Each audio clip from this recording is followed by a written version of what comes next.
Right, we're back for a new video. Euan, magically, it's a brand new year.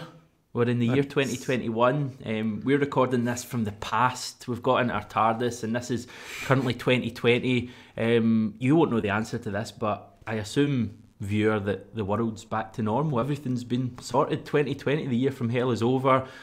We're back in the pubs. The pubs are all open. There'll be fans at the game at Ibrox. It's a new year. Or am I just living in cloud cuckoo land?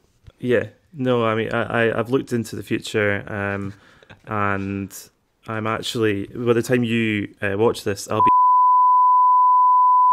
and it'll be all back to normal. So Fantastic, mate. Should I really tell people where I drink on a YouTube video? Probably not. Like, that Well, was a joke. you just did it unless I edited it out when, whereas you won't know where it was in it. Right, No. Big game. Rangers v Celtic. Yesterday we spoke about the magnitude of the match, the fact that I certainly feel, and I think you tended to agree, that a win's probably what we really require, although a draw is maybe, not as bad as some people would make out. But today we're going to speak quite frankly about the team we want Neil Lennon to pick. I've actually got an admission to make. First admission is that I've got a pal that supports Rangers. Well, I say pal, he's kind of an acquaintance. The second admission is that I've actually consulted them to find out the team they're going to play on Saturday. So I'm going to kind of let you know about that later on, just so we have a rough idea of the opposition we're going to be up against. But first, the good guys. In terms of Celtic, I would argue that the majority of the team kind of picks itself. Now, we know Neil Lennon's always been one to try something audacious in the lead up to a big game. Remember Callum McGregor at left back, or Lewis Morgan, or whoever up top in a big derby match. Surely he's not going to do it this time around. He's got the winning formula there, a team who's won, I think, 6 games in a row if you count the cup final against Hearts, which I am counting. They've kept clean sheets in 4 of them. We've got a formula that's working there. Surely he's going to stick by it for this biggest of games. No, he's not. I think there'll be a few changes. Do you really? Yeah, I do. I think I would put good money on Scott Burns starting, regardless of the last few weeks. I would also, I think we'll get into it, but I think left back isn't the most obvious selection, although okay. I think a lot of folk will assume that one player will be there. Obviously, the ongoing goalie situation is quite weird. So, yeah, I do think Lennon will tinker. I've actually written about this on 67 Hail Hail, saying that he shouldn't. So what will happen is he will. That's just it now. Yeah. The goalkeeper, I know you've really put me in a downer, mate. I had it in my head that Lennon was going to stick with this team. I hope I'm right, and I hope you're badly wrong. And to be honest, you probably hope that's the case as well. Absolutely. Goalkeeper, he's already actually said that Barkas will start the game, so we can write that one off. Barkas will start in nets. Back 4. Now, my big dilemma here, or my thought is that as much as Jeremy Frimpong was one of our best players in the win over Dundee United, I thought he was brilliant going forward, really energetic. I wouldn't start him at Ibrox if we have the options at our disposal. I would start Christopher Ayer at right back. I would then start Chris Jullien and Near Beaton in the centre, and I would, for the record, play Diego Laxalt at left back. However, if Jullien isn't available, and right now we're recording this, as I joked earlier, on Thursday, it's just before 1 o'clock, and the latest we have from Lennon on Jullien is saying that we don't know yet. It looks pretty painful. He was in a lot of pain coming off. There was a lot of swelling. Hopefully that will settle over the next couple of days, but it's too early to say. So he's not giving much away there.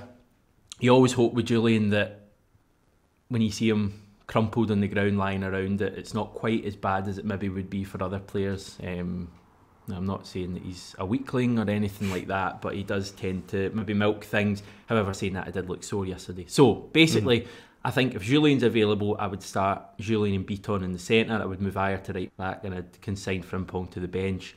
If Jullien's not available, I think our hand is forced. I wouldn't play Duffy, so I think I'd have Ayer and Beaton in the centre, and I would move Frimpong out to the right. So what do you think about that? Well, first of all, have you ever clattered into a goalpost during your life? I don't think so. I've been hit by a golf club. Oh, okay. Yeah, broke my jaw. And there's actually Jesus. a Celtic story in there. My cousin swung a golf club back, hit me in the jaw, ended up in Wishaw Hospital, where Wishaw's not a place you want to be at the best of times, but never mind when you've got a broken jaw. Remember the iconic black Celtic kit with the gold on it from like 2004, basically Larson, and I had my own name, Carton 7, on the back. Nice. And I was sitting in hospital, and I got loads of thumbs up for people, and that helped my day. Anyway, Ewan, carry on, sorry. Well, clattering into the goalpost, I imagine, is not fun. I mean, I've had my fair share of ridiculous injuries, but I've never done that. It looked very sore, but I would suggest then that Jullien probably won't play the game. So I've got, going right to left here, I've got Frimpong, near Beaton. I think we'll get the nod, although I wasn't overly convinced by him against Dundee United. I think he was very, very lucky not to give away a penalty, actually, but... He was, yeah, I remember that. Yeah, Christopher Ayer, obviously, probably our best player in the calendar year, and I think, and I don't know if this is based on much, but I think Greg Taylor will get the nod on Saturday. He won't. No, I don't know. I mean, he's been utilised more in recent matches, and I think from a defensive perspective, he maybe gives you more than Laxalt does.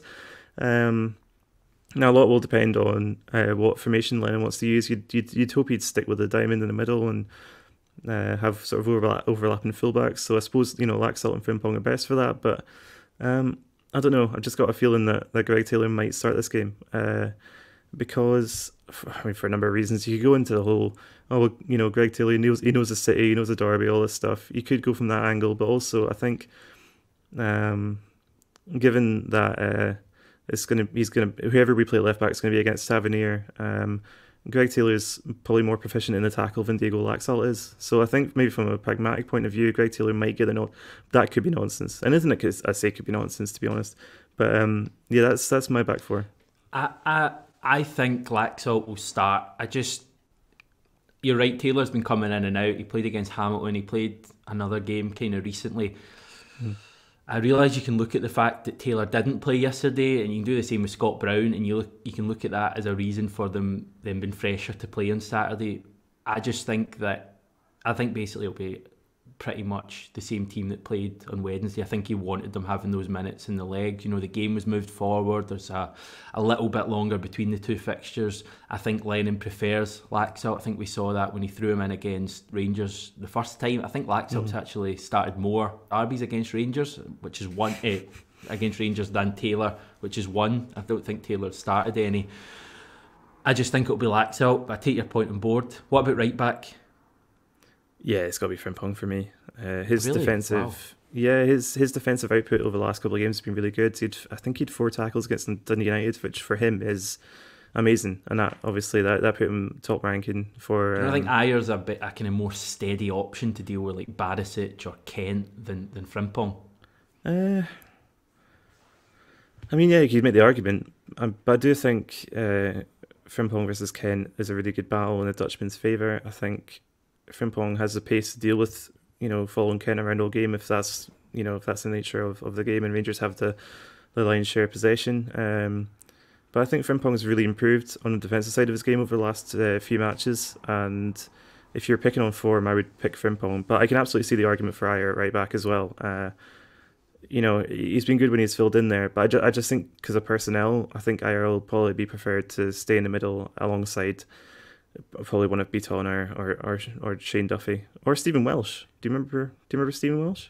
Wow, yeah. Do you think if Jullien's fit, it'll be Jullien and Ayer though? Yes, yeah, I do. Right. I think in an ideal scenario for Neil Lennon, he'd probably pick the 4 that he picked on Wednesday, to be honest. But I think there's a reasonable shout for Greg Taylor as well. Right, moving forward, let's get into the big debate then. Are you convinced that Scott Brown's going to start? Yeah. I think Scott Brown will start. I'd love to be wrong. What possible reason does he have for starting Scott Brown after? And don't hit me with all the sentiment stuff, Ewan. Please don't hit me with that. I've been stung by that in the past by our manager. Don't you join in? But we've won our last 4 league games. We've conceded no goals. Soro has scored in one of the games. He's been brilliant in certainly 3 of the 4. I don't think he was as good against Hamilton, but yesterday he was brilliant. He gets around the pitch better. It hasn't worked with Brown against Rangers over the last few games. Rangers are no longer a team for me that you need to beat.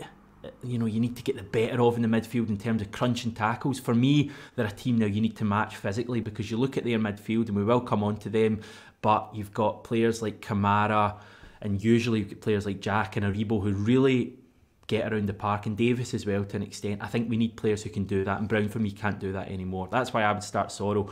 What are the reasons for starting Brown? I mean, I can imagine that Snus is quite expensive to import. So maybe Bruni's been hiding Lenny's tins of Snus. I don't know. Other than that, obviously, he's a captain, and we talked about Scott Brown to death, but I just have a really strong sense that he'll get the nod. Which I still think Brown could be. I think if Lennon makes the correct tactical decision and plays Soro, then Brown could still feature late on. I mean, ideally, we'd be able to take off Soro, and Brown could come on and shore everything up for the last maybe 20 minutes. 15 minutes. Or end up with both of them in the pitch for the last 15 minutes, a couple of really good defensive midfielders if the time calls for it. I think Brown's a perfect sub you want. Imagine we're ahead in the last 20 minutes and Scott Brown comes on. You're just thinking, wow, that's brilliant. He's going to, offer everyone a bit of experience. He's going to get around the pitch the best he can. He's going to have fresh legs. What about next to them then? Do those two positions at least pick themselves?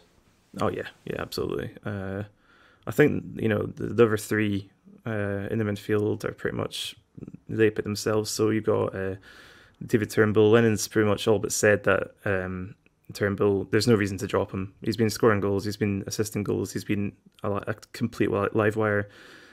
He's been fantastic. Kel McGregor's he's been better since the midfield shape was changed. And Ryan Christie, I think, has gone a wee bit under the radar, but I think his overall contributions have been really good. He gets quite a lot of sticks from the Celtic fans, and I don't really understand it, to be quite honest. I think he's a really good player, and he showed in the Scottish Cup final that he's a man for the big occasions, as well as your hopefully routine league wins. I really rate Ryan Christie, so I would imagine that the three of them will start. He missed out the last derby as well, didn't he, due to self-isolating because he was in close contact with, I think it was Stuart Armstrong or Kieran Tierney, so he's surely got a point to prove. They should all have a point to prove, but I agree. I thought Christie was brilliant yesterday against Dundee United. I thought it was one of his best performances actually in a long time. I thought he was really, really good, and he didn't really actually do anything of note in terms of an attacking sense, in terms of striking in one from 30 yards or even setting up a goal, but I just thought his general play was really good. So, and he was brilliant the last time we went to Ibrox. He was absolutely brilliant, so I'm hoping he's the same. I think Turnbull's a massive player for us on Saturday. The thing I like about that midfield is it's got real legs. We've got Soro, we've got Christie, Turnbull, and we've got McGregor. 4 players who will get around that park. 4 players with a bit of quality as well.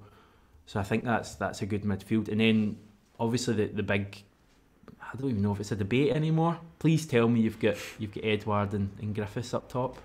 I mean, I'm thinking Ayeti and Owen Moffat. I think Owen Moffat. He's starred for the Colts. He's got a goal against Partick Thistle for Hill. It's the right time to play him. So what you're meaning to say is he's got experience of not the Glasgow derby, but the other one. Well, the Glasgow Cup. Right. So okay. No, it's got to be Eddie and Griff. I thought they linked up really, really well last night again. I think Eddie's just a player you can't leave out, and I know he's been getting pelters the last few weeks, especially from pundits. But I think his obviously strikers, their weight is in goals. That's what they trade in. But I think Eddie's overall play has actually been really good. In games when he hasn't scored, he's been making really good runs. He's been he's been moving the ball on really well. He's got the best out of Griffiths. I don't think Griffiths by himself is the answer. So yeah, I would say Eddie's been really, really good. And now he's adding goals from open play to his game. At absolutely the right time. So if you can pull off any of the heroics from the Dundee United game against Rangers, that'd be lovely. And he loves these games. He does. Yeah, they both do. Mm-hmm. You just know that they're going to get chances as well. They both just... Griffiths will always in a game, will always, and I may live to regret this on Sunday morning, but he will usually get one big chance. Even when he came on in the last derby, against Rangers. He had that one when he went round McGregor and kind of squared it and it came to nothing, but that was within 5 minutes of coming on. He's just a magnet for chances, and Edouard as well will always have some sort of an opportunity. So I think if you start those two, I think we give ourselves a good chance of getting a result from the game.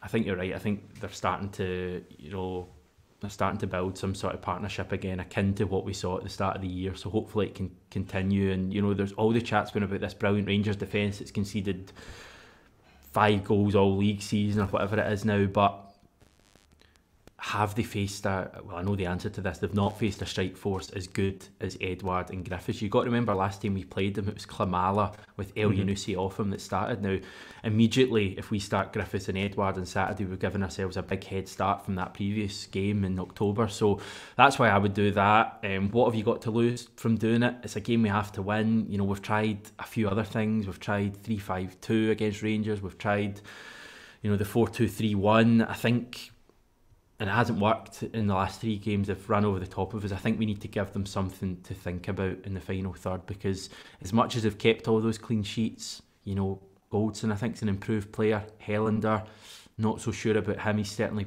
can be quite slow. I think I don't know. It just makes me excited and nervous at the same time. But that's what we're all about. Right, Rangers team, let's do this quite quickly. I'm just going to read it out. This is what my friend sent me. Again, I use that term very loosely. McGregor, Tavernier, Goldson, Helander, Barisic, Aribo, Davis, Kamara, Roof, Kent and Morelos. And he says he'd be very surprised if that isn't the team. So I think there's some interesting things there. There's obviously going to be no Orion Jack. There's going to be no Scott Arfield, who I think are 2 pretty big misses for them. 2 players who get around the park quite well. I think I saw some stat and I don't know it, so I'm not going to read it out, but it was something to do with Rangers' goal conceding record when Jack's in the team versus when Jack's not in the team. And put it this way, they concede a lot more when he's not in the team. So I think we can only look at Orion Jack missing as a big positive. He's been a bit of a joke figure amongst the Celtic support over the last few years since he signed, but I think he's actually a very good player now, and I think he's a big miss for them. Arfield, don't know, would he have played? He probably would have played, to be honest. Yeah, Roof, I think, is a danger man we need to watch out for. I think he scored a lot of goals lately and really in form. Morelos, was wary about him, even though he's never seems to score against us. We're not doing predictions, Euan, but no. We've learned our lesson from last time. But just give us your thoughts, your final thoughts ahead of tomorrow. How do you think the game's going to pan out? I think there are some really key battles that Celtic need to win if they're going to win this game. I think if you have McGregor on the left of the diamond, he needs to be on Tavernier at all times.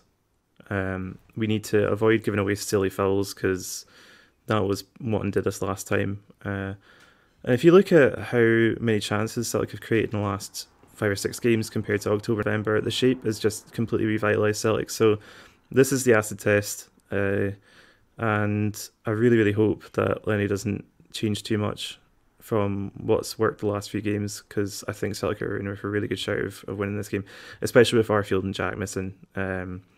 Again, I hate giving any credit to Rangers players, but they're both very good. Arfield's an excellent creative focal point for Rangers, and Orion Jack, obviously, he's a Scotland international. By now he's a known quantity. He's a kind of defensive midfielder that teams like to have, and it's good that he's not playing. Not for him, obviously, but I'm not bothered about his feelings that much, to be honest. Good. That's the kind of attitude we want to get into ahead of Saturday. Get that battle fever going, mate. But looking forward to it. I'm nervous, but that's what it's all about. That's what these games are about. You've got to have the nerves going into it, because otherwise it doesn't matter. Yes, there's going to be no fans there. We know all this stuff, but it's still a huge game. It's the biggest league game we've had in years. I don't even know how long it's been, but this is it's make or break time. We've reached the point here where Celtic need to turn up and need to win this game at Ibrox. As I said in yesterday's video, I'm very quietly confident, with the emphasis on very. We're back tomorrow post-match. John will join me, win, lose or draw, to chat about what we've seen at Ibrox. Here's hoping it's the former. Euan, thanks very much. Everyone, thanks very much for tuning in. Remember to subscribe to the channel if you've not done it already. And yeah, let's hope for the best. Hail, hail!